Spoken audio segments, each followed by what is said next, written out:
Welcome back dear children. आज जो topic हम शुरू करने जा रहे हैं ये आपकी टेक्स्ट बुक में एक्सरसाइज है 4.3। इसको हम डिटेल में पढ़ेंगे, लेकिन इस टॉपिक के लिए मैं आपको एक बात बता दूं। यहां पर जो आप शुरू करने जा रहे हैं उसमें पहला ही प्रश्न जो है वो ग्राफ से रिलेटेड है, इसलिए आपको इसमें ग्राफ पेपर की जरूरत होगी। तो हम शुरू करते हैं। Question number 1, draw the graph of each of the following linear equations in two variables. तो मैं आपके लिए इसके दो पार्ट्स कर रहा हूं। एक थर्ड पार्ट है, थर्ड पार्ट मैं आपके लिए करूंगा और इसके अलावा मैं फोर्थ पार्ट भी आपके लिए करूंगा। तो थर्ड पार्ट क्या है पहले वो देख लेते हैं। It is y is equal to 3x, ये हमारा है y is equal to 3x, और फोर्थ पार्ट जो है वो है 3 is equal to 2x plus y। 3 is equal to 2x plus y। दोनों ही कुछ मुश्किल नहीं है, वैसे तो ये पूरा टॉपिक ही कुछ मुश्किल नहीं है, आपने शायद पिछली क्लास में पढ़ा होगा, आई एम नॉट श्योर, लेकिन देख लेते हैं। तो हमारा है y is equal to 3x, 3 is equal to 2x plus y। ठीक है, तो किस तरह से इसको सॉल्व करेंगे, पहले हम सोल्यूशन लेते हैं थर्ड वाले का। थर्ड वाला क्या है वो देखिए, y is equal to 3x। तो जरा ये बॉक्स बना लेते हैं। यहां पर x होता है, यहां पर y। x क्या होता है आपको याद होगा, एब्सिसा। y होता है ऑर्डिनेट। तो ये आप ले लेंगे। मैं आपको एक और चीज बताऊं, कम से कम 3 पॉइंट्स जो हैं ग्राफ बनाने के लिए लेना चाहिए। अक्सर टीचर्स बोलते हैं कि 2 पॉइंट से काम चल जाता है। 2 पॉइंट्स की बात यह है कि 2 पॉइंट से लाइन बननी ही बननी है, लाइन सेगमेंट बनेगी ही बनेगी, है ना। तो कम से कम 3 पॉइंट्स आप लीजिए ताकि आपको पता लग जाए कि जो आपने सॉल्व किया है वो सही है भी कि नहीं। ठीक है, तो चलते हैं। अगर मैं x पुट करूंगा 0, अगर मैं x 0 पुट करूंगा तो मेरा y भी जो है 0 हो जाएगा। अगर मैं x को 1 पुट करूंगा तो 3 into 1 3 हो जाएगा। ओके, अगर मैं x को -1 पुट करूंगा तो ये y जो है ये -3 हो जाएगा। ओके, अब बात आती है इसका मुझे ग्राफ प्लॉट करना है। तो मुझे जो सोल्यूशन मिला है मैं आपको बताता हूं, 1 मिनट पहले हम ग्राफ बना लेते हैं। आप भी अपने ग्राफ पेपर पे पेंसिल से, स्केल से ये डिविजन्स भी बना लीजिए।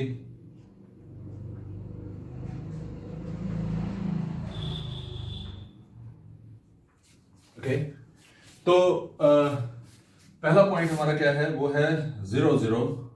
दूसरा पॉइंट हमारा क्या है 1 3। तीसरा पॉइंट क्या है हमारा -1 और -3। तो पहला पॉइंट है 0 0, वो हो गया ये आपका 0 0। ठीक है, मैं काम करता हूं यहां पर 2 3 4 5 6, -1 -2 -3 -4 -5 एंड -6। 1 2 3 4 5 6, -1 -2 -3 -4 -5 एंड -6। ठीक है जी, तो 0 0 को हमने प्लॉट कर दिया, वो ये पॉइंट है। ओके, दूसरा पॉइंट वो है 1 3। 1 ये है और 3 ये है। ओके, तो ये कुछ यहां पर जाकर बनेगा। देखिए मैं आपको बताता हूं, मैं तो रफ बना रहा हूं, हो सकता है मेरा उतना एक्यूरेट ना बने, लेकिन आपका एक्यूरेट बनना जरूरी है। -1 -3 ये है, -1 और -3 यहां पर। ओके, यहां पर बनेगा -3। ओके, ये है। तो ये 3 पॉइंट्स बन गए। मैं ऐसे आपको बता देता हूं, ये फर्स्ट पॉइंट है 0 0। दूसरा पॉइंट हमने बनाया 1 3, है ना, 1 3। वो 1 3 आपका ये बना, और तीसरा पॉइंट है -1 -3। -1 सेंस यहां पर था, ये -1 था, तो x का -1 ये है और y का -3 नीचे है। तो -1 में ही -3 को देखेंगे, वो यहां पर आया। अब आप क्या करेंगे, इन तीनों पॉइंट्स को ज्वाइन कर लेंगे।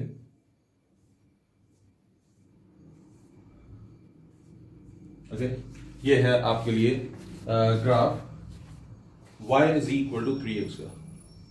देखने से ही आपको लग रहा है ये मेरा स्ट्रेट लाइन नहीं बनी है, लेकिन आपकी जो है वो स्ट्रेट लाइन बननी चाहिए।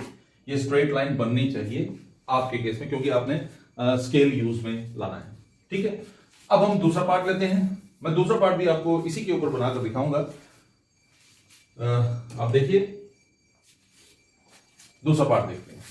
तो दूसरे पार्ट में हम क्या करेंगे, दूसरा है 3 is equal, this is the second part, okay, 3 is equal to 2x plus y। तो मैं इसको ऐसे भी लिख सकता हूं, y is equal to 3 minus 2x, y is equal to 3 minus 2x, मैंने इसको लिख दिया। अगर मैं इसको y is equal to 3 minus 2x लिखूंगा तो देखिए जरा हम बॉक्स बनाकर देखते हैं, x y और ये,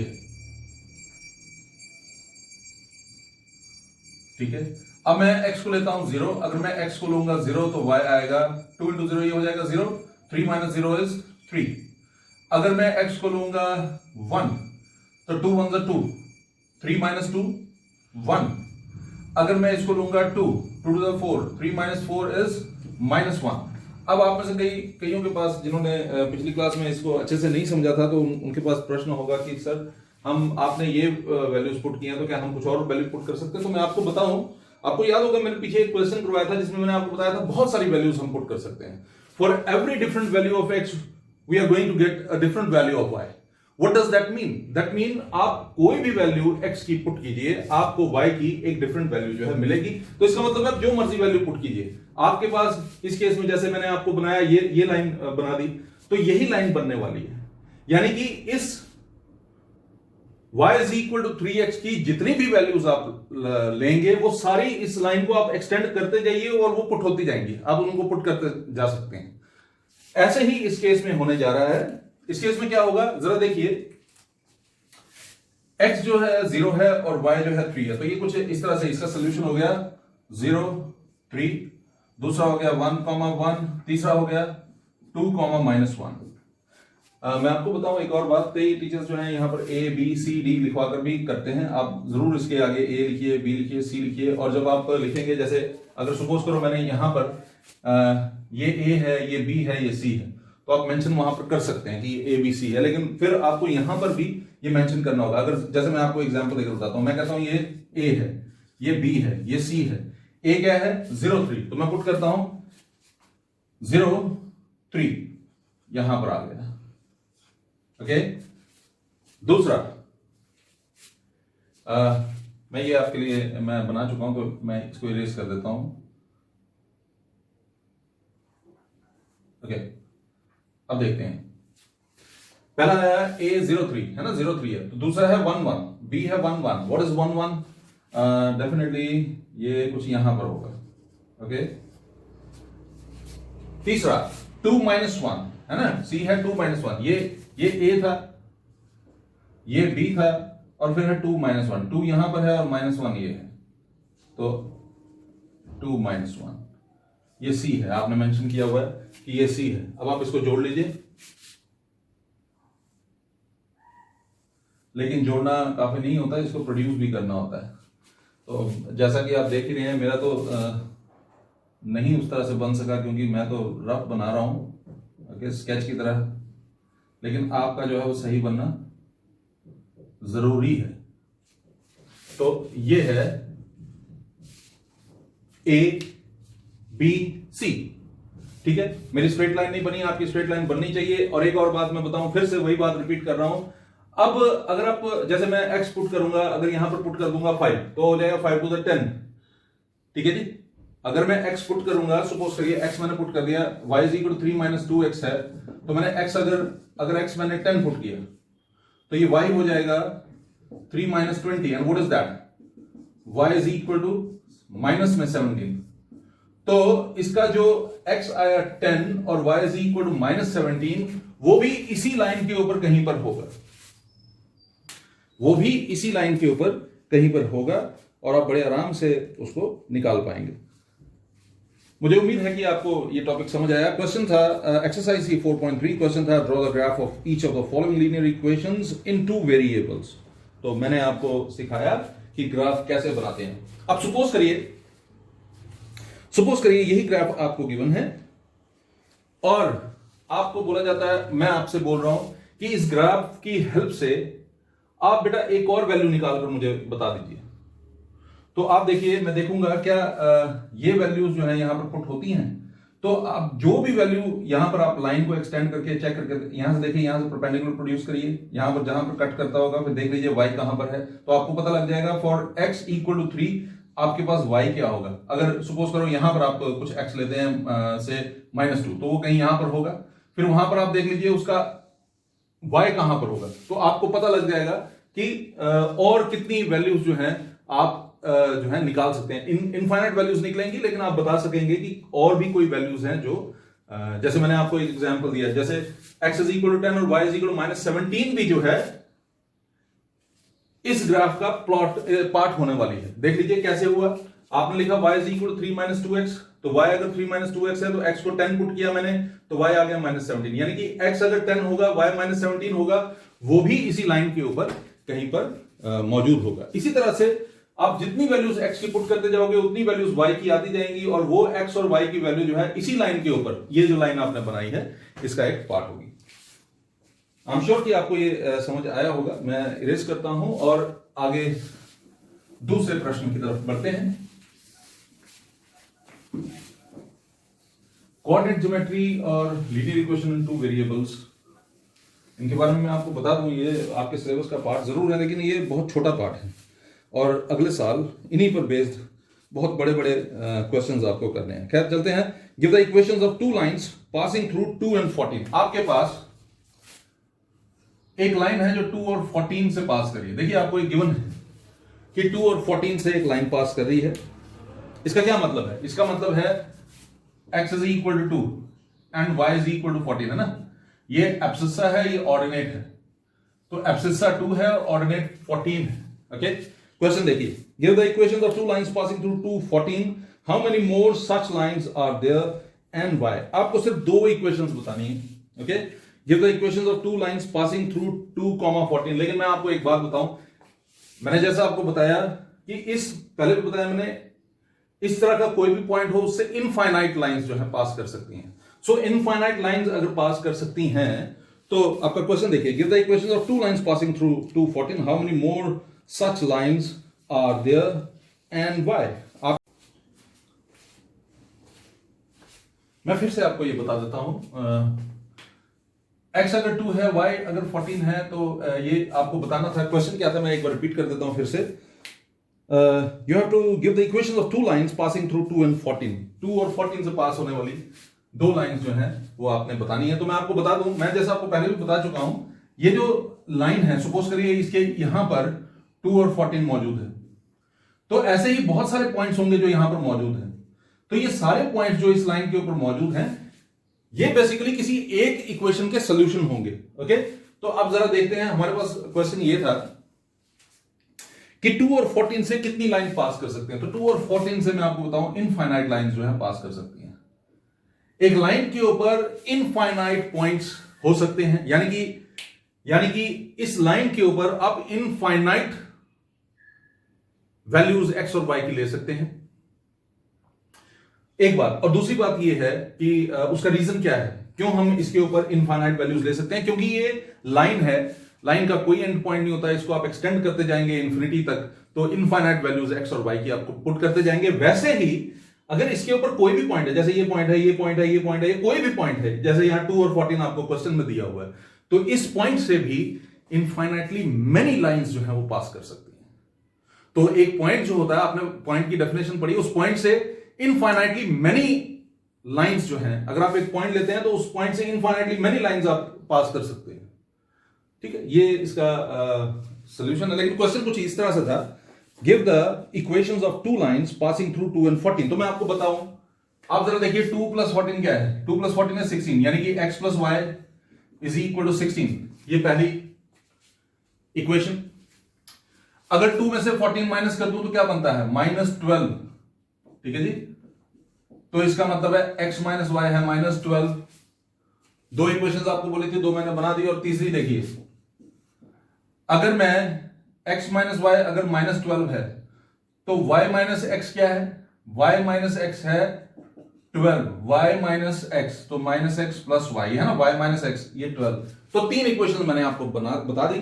ऐसे आप इसमें इनफाइनाइटली मेनी इक्वेशंस जो है बना सकते हैं। मैं आपको एक छोटी सी एग्जांपल देकर बात समझाता हूं। और ये तो तीन मैंने आपको बता दी, आप जितनी मर्जी बनाइए, मैं एक छोटी सी एग्जांपल देकर बात समझाता हूं। आप जरा देखिए, जैसे ये x है आपका 2, ओके, तो अगर मैं लेता 2x + y is equal to क्या होता, मेरे ख्याल में 2x होता है 2 × 2 प्लस y हो गया 14 इज इक्वल टू 18 होता है।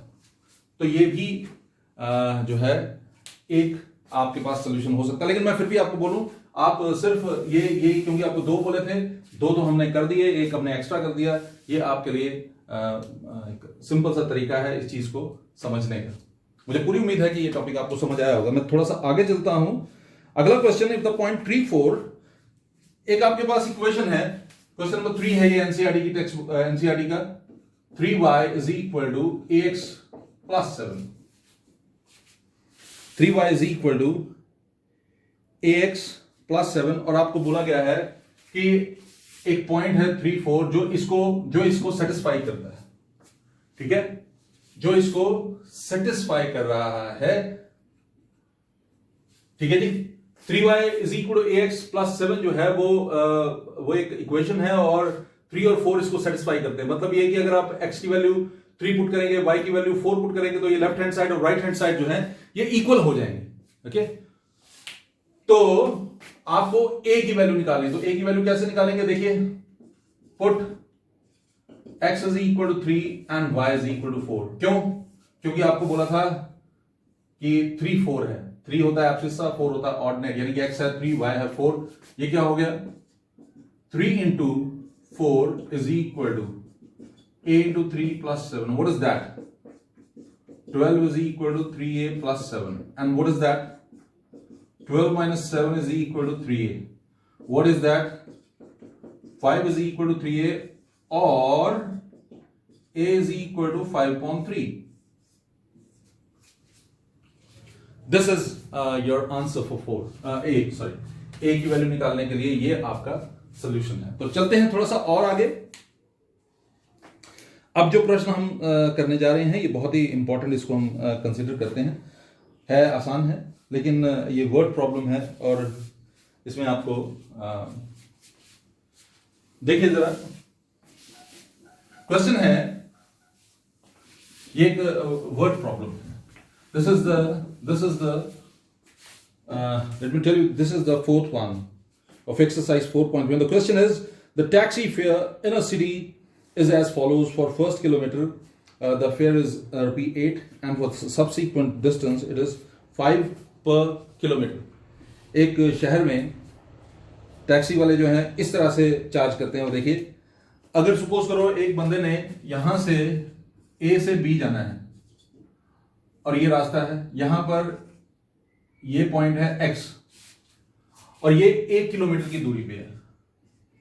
ठीक है, तो जो पहला किलोमीटर है उसके लिए एक फिक्स्ड प्राइस है Rupee 8 का। ठीक है जी, Rupee 8, मैं इसको x की जगह c कर देता हूं। ओके, जो फर्स्ट किलोमीटर है उसमें फिक्स प्राइस है 8 किलोमीटर। वो आप AC तक पहुंचे या ना पहुंचे, इससे पहले उतर जाए तब भी उसने 8 रुपए लेने हैं।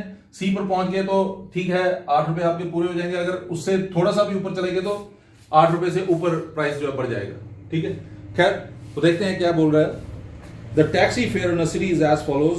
For the first kilometer the fare is Rupee 8, and for the subsequent distance it is Rupee 5 per kilometer. ठीक है, taking the distance covered as x kilometre, हम लेते हैं कि ये डिस्टेंस जो है उसने बोला है ये x किलोमीटर है।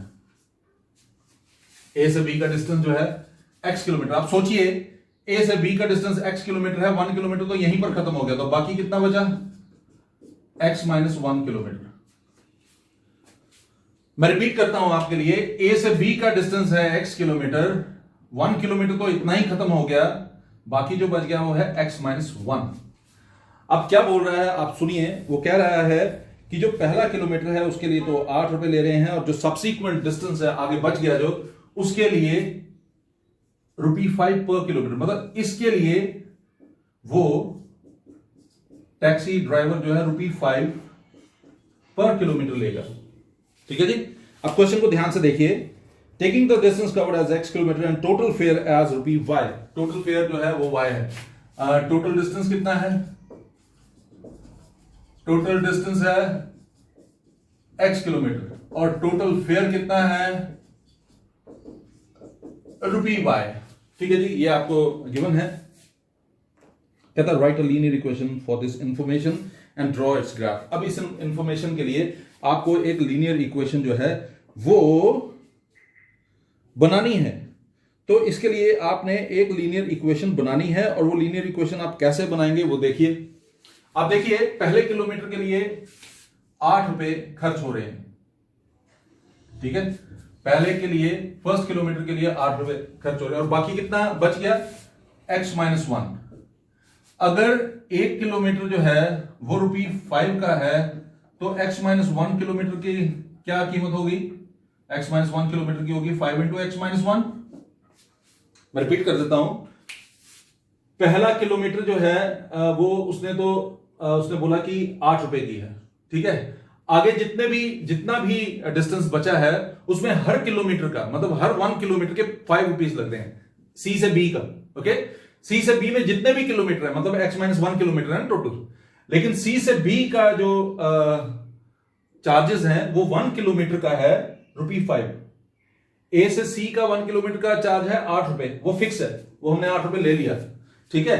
और सी से बी का जो प्राइस है पर किलोमीटर 1 किलोमीटर का, वो है ₹5। तो 1 किलोमीटर का अगर ₹5 है और सी से बी तो डिस्टेंस टोटल है x-1, तो x-1 का हो गया 5 × x-1।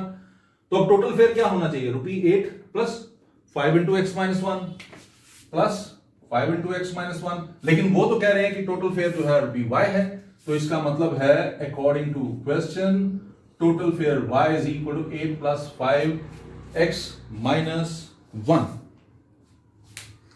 मैं एक बार दोबारा से आपके लिए समझा रहा हूं। आप A से C का डिस्टेंस है 1 किलोमीटर और उसके फिक्स चार्ज है 8 रुपए, वो लेने ही लेने हैं। लेकिन C से B जाने के लिए हर किलोमीटर के 5 रुपए लगने हैं आपके। तो हर किलोमीटर के 5 रुपए मतलब 1 किलोमीटर के 5 रुपए। लेकिन C से B डिस्टेंस कितना बचा है? x-1। तो x-1 के कितने हो गए? ये यूनिटरी मेथड है, 1 किलोमीटर का इतना, तो x-1 का 5 × x-1।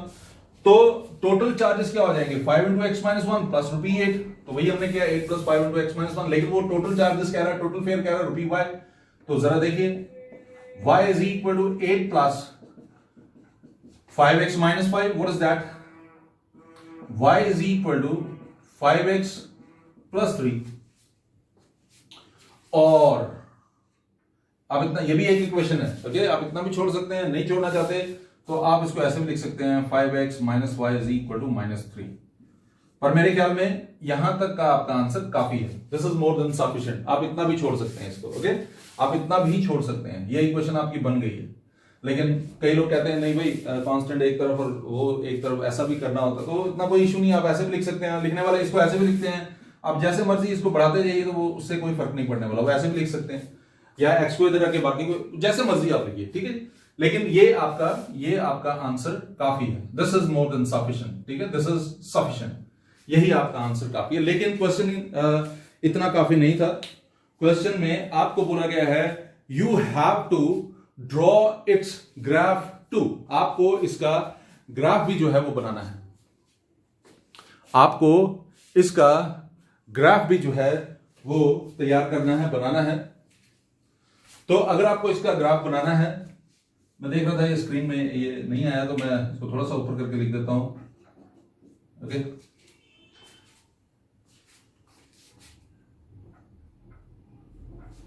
ठीक है, तो आपको इसका ग्राफ भी बनाना है, और आपको याद होगा ग्राफ बनाना मैंने आपको सिखाया हुआ है 1 2 3 4 1 2 3 4। मैं 4 4 ले रहा हूं, अब शायद ज्यादा की जरूरत पड़ेगी तो ज्यादा कर लेंगे। तो देखते हैं, अगर मैं x लूंगा 0, देखिए अब इसका सोल्यूशन देखिए, सोल्यूशन किसका? y is equal to 5x plus 3, okay. क्या होगा देखिए, x यहां पर, y यहां पर, और मैंने कहा कम से कम 3 पॉइंट्स आपको लेने चाहिए क्योंकि 2 पॉइंट से लाइन तो बननी ही बननी है, ओके। x अगर 0 है तो y है 3, x अगर -1 है तो ये -5 प्लस 3 हो गया -2, ओके। और x अगर मैं 1 ले लूं तो y मेरा बन जाएगा 8। इसका मतलब है मुझे इसको लंबा बनाना पड़ेगा, मैंने 4 वो लिए हैं, डिविजन्स लिए हैं, मुझे ज्यादा लेना पड़ेगा, चलो कोई बात नहीं। देखिए x है 0 और y है 3, तो ये पॉइंट आ गया, ओके। x है -1 और y है -2, यानी कि ये पॉइंट आ गया।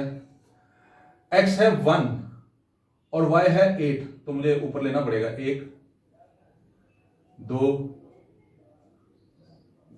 ओके। अच्छा, x है 1 और y है 8, तो 8 कहां पर आएगा? 1 2 3 4 5 6 7 8, ये है, आ गया। तो देखिए पहले आपने पुट किया 0 3, मैं इसको नाम दे देता हूं a, -1 और -2 इसको नाम दे दिया b, 1 और 8 इसको नाम दे दिया c, तो c, a क्या है? 0 3, ये हो गया a। b क्या है? -1 -2, ये हो गया b। c क्या है? 1 8, ये हो गया c। अब आप इनको जोड़ लीजिए,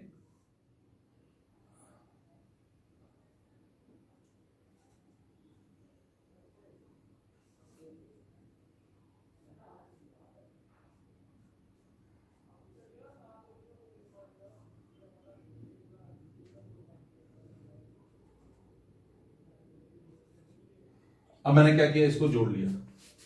तो आप लंबी सी लाइन खींचिएगा, सीधी लाइन खींचिएगा, स्केल का यूज कीजिएगा। मैं तो नहीं उस तरह से कर पा रहा, थोड़ा सा प्रॉब्लम हो रही है मुझे भी बनाने में, लेकिन चलिए मैं कोशिश कर रहा हूं, आपको चीज समझ आनी चाहिए।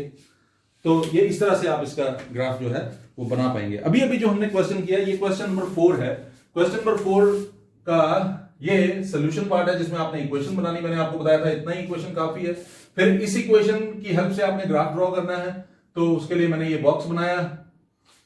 x की वैल्यू 0 है तो y 3 होगा, b में -1 होगा x तो -2 होगा, y 1 अगर x होगा तो 8 जो है वो y होगा। इस तरह से आप इसको बना सकते हैं।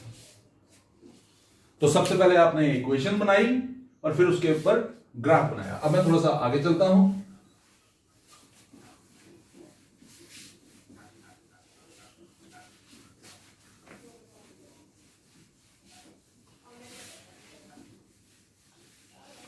चलते हैं, look at the next one.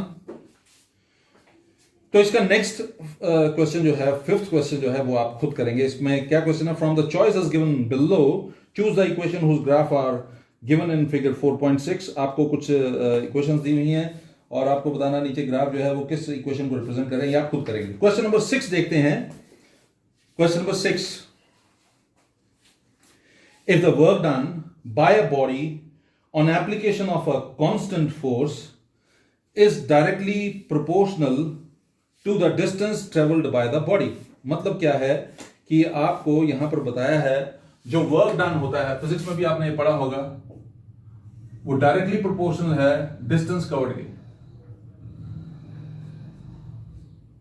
ठीक है जी, डिस्टेंस कवर्ड के directly. If the work done by body on application of a constant force is directly proportional to the distance travelled by the body, express this in the form of an equation in 2 variables and draw the graph of the same by taking the constant force as 5 units। आपको दिया हुआ है कि force जो है वो 5 units है। आपको एक बात बताता हूं, शायद अभी सिंस आप लोग 9th में, अभी शुरू में आपने ये नहीं पढ़ा होगा, लेकिन जब भी ये कांस्टेंट ऑफ प्रोपोर्शनैलिटी हटाना होता है ना, we have to use some constant. ये प्रोपोर्शनैलिटी के साइन को जब भी हटाना हो ना, साइन ऑफ प्रोपोर्शनैलिटी जब भी आपने हटाना हो ना, तो you have to use some constant which is known as constant of proportionality. I am sorry, थोड़ा सा मैं स्टेटमेंट मेरी गलत होगी। तो इसको हटाने के लिए मैं एक कांस्टेंट का यूज करूंगा, और ये कांस्टेंट इन्होंने बोला हुआ है बुक में कि वो फोर्स है। तो इसका मतलब है अगर फोर्स और डिस्टेंस का प्रोडक्ट लेंगे तो वो W के बराबर होगा। क्या हुआ, मैं फिर से रिपीट करता हूं, इस प्रोपोर्शनैलिटी के साइन को हटाने के लिए we have to use some constant. ठीक है, and here the constant is F, capital F, which is force. तो फोर्स को जब आप यूज करेंगे, F को जब आप यूज करेंगे, ये आपका जो प्रोपोर्शनैलिटी का साइन है ये हट जाएगा और यहां पर इक्वालिटी का साइन जो है वो आ जाएगा। तो चलते हैं, अब आपका F जो है वो है 5 यूनिट्स। ठीक है, आपका F जो है वो है 5 यूनिट्स, ये फिक्स है, आपको दिया हुआ है। तो क्वेश्चन देखिए,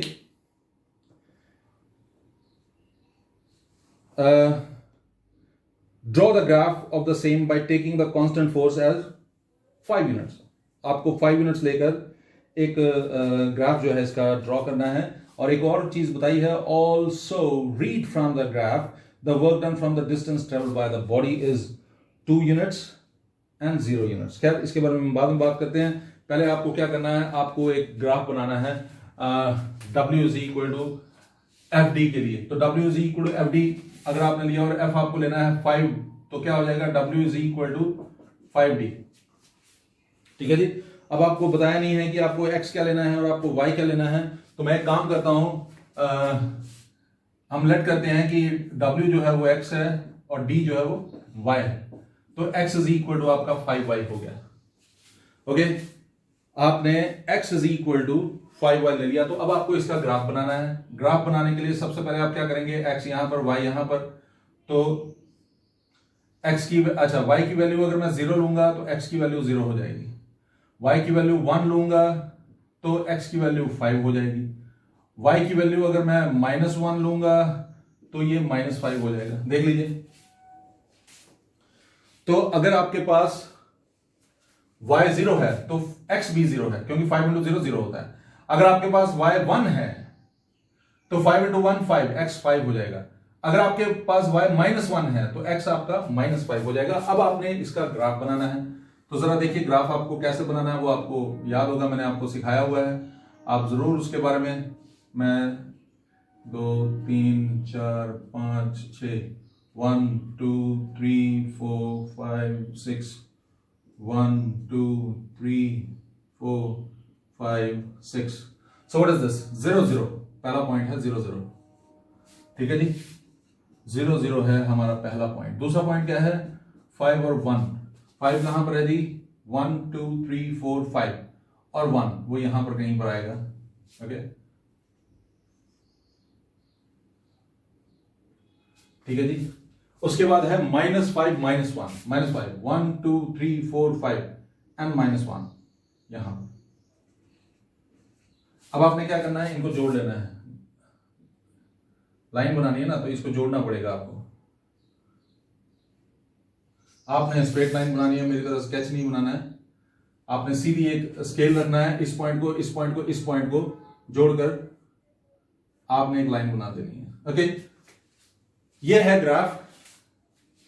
सॉरी, मैंने यहां पर नंबर नहीं लिखे, लेकिन वो 1 2 3 4 5 1 2 3 4 5 -1 -2 -3 -4 -5 -1 -2 -3 -4 -5। इसको इस तरफ नहीं लिखना चाहिए, इस तरफ लिख लीजिए, -1 -2 -3 -4 -5।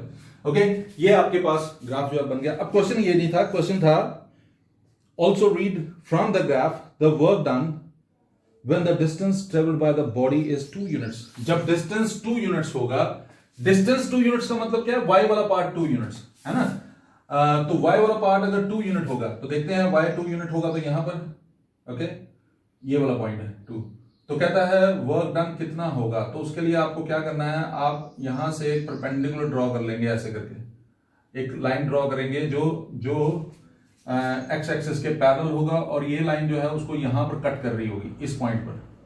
ठीक है जी, डॉटेड लाइन बना लीजिएगा। ओके, एक डॉटेड लाइन बना लीजिएगा।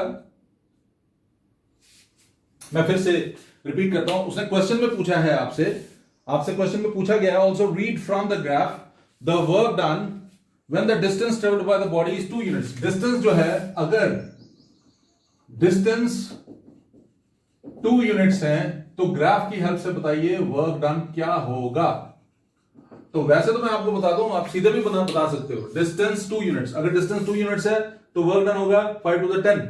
ओके, लेकिन उसने बोला है कि ग्राफ से आपने रीड करना है, तो आपको तो पता है 5 × 2 10 होता है, वर्क डन जो है वो 10 आना चाहिए। अब आप क्या करेंगे, इसी लाइन को एक्सटेंड करेंगे ऊपर की तरफ, और 2 से, क्योंकि आपको बोला है डिस्टेंस 2 यूनिट्स है, तो 2 से यहां से आपने लाइन ड्रॉ कर दी है पैरेलल टू एक्स एक्सिस, जहां पर ये वाली लाइन और ये जो आपने लाइन बनाई होगी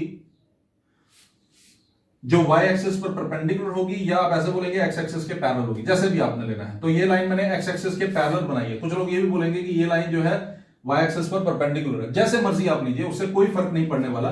तो मैंने क्या किया, ये लाइन जो है I drew it parallel to this one, so I drew this line parallel to this one and let the previous line, जो ग्राफ की लाइन है ये वाली, और ये वाली लाइन एक दूसरे को इंटरसेक्ट कर रहे हैं, सपोज करो यहां पर, ओके, यहां पर इस पॉइंट को कुछ भी नाम दिया जा सकता है, देना हो तो दीजिए, जैसा स्कूल में बताया वैसा कीजिए। ये पॉइंट जो है, ये point, this point is actually the point जहां पर आपका वर्क डन निकलेगा, क्योंकि डिस्टेंस आपने 2 लिया यहां से और ये लाइन इधर काट रही है, तो आपका आंसर आ जाएगा W इज इक्वल टू 10। देखिए ये मैं क्या बता रहा हूं, आपको याद है मैंने आपको यहां पर एक लाइन बनाकर बताया था कि जितने मर्जी पॉइंट वहां पुट करते जाइए, जो इक्वेशन गिवन है, जैसे ये इक्वेशन है, इस लाइन के ऊपर जितने भी पॉइंट्स आप लेंगे, कोई भी पॉइंट यहां पर लेंगे, यहां पर लेंगे, यहां पर, कहीं पर भी आप लीजिए, वो इस इक्वेशन का सोल्यूशन होगा। तो यही रीजन है कि हमने बताया कि वर्क डन जो है वो आप जब करके देखेंगे आपका आएगा 10 यूनिट्स।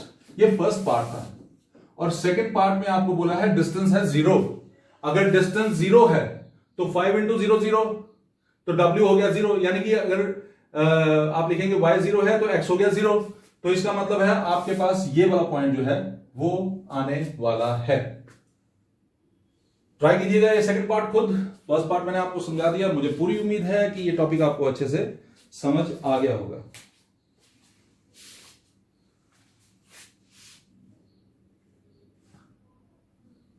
जल्दी ही अगले वीडियो के साथ मिलते हैं। सिर्फ 2 ही क्वेश्चंस बच गए हैं और दोनों ही इंपॉर्टेंट हैं, और कुछ एक्स्ट्रा क्वेश्चंस लेकर हम अगले वीडियो में डिस्कशन करेंगे। अपना ध्यान रखिए। Good day.